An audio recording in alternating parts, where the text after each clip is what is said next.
খেতে বসেছি, খাওয়া দাওয়া করে এবার একটু ফাঁকা দিকে বেড়াতে যাব।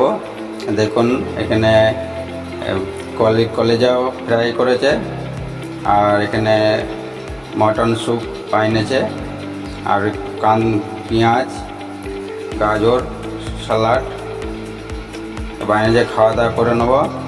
গাজর স্যালাড আছে, বিট আছে, লেবু আছে, পেঁয়াজ আছে, এখানে স্যালাড করেছে। আর এটা হচ্ছে মটন স্যুপ বানিয়েছে, আর এটা পাশে কড়াই আছে, ওইটা হচ্ছে কলেজি ফ্রাই।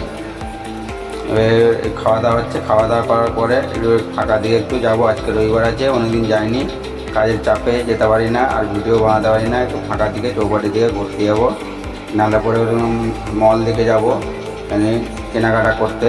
এবার দেখা যাক কী হয়। খাওয়া দাওয়া করছি, খাওয়া দাওয়া করার পরে যাব। একটু আধ ঘন্টা 1 ঘন্টা আরাম করার পরে বন্ধুরা আপনারা সাপোর্ট করবেন। দেখুন এই যে এবার ফাঁকায় যাব, কী করে যাব। খাওয়া দাওয়া তো হয়ে গেছে, এবার এখানে দেখুন ফাঁকায় যাব। বৃষ্টি হচ্ছে, বাইরে যেতে পারবো না, ঘরেই থাকতে হবে মনে হচ্ছে। দেখা যাক, বৃষ্টিতে যদি ছেড়ে যায় তাহলে যাব। তা আমার কমেন্ট করে দেবেন, ফলো করবেন, একটু শেয়ার করে দেবেন ভিডিওটাকে।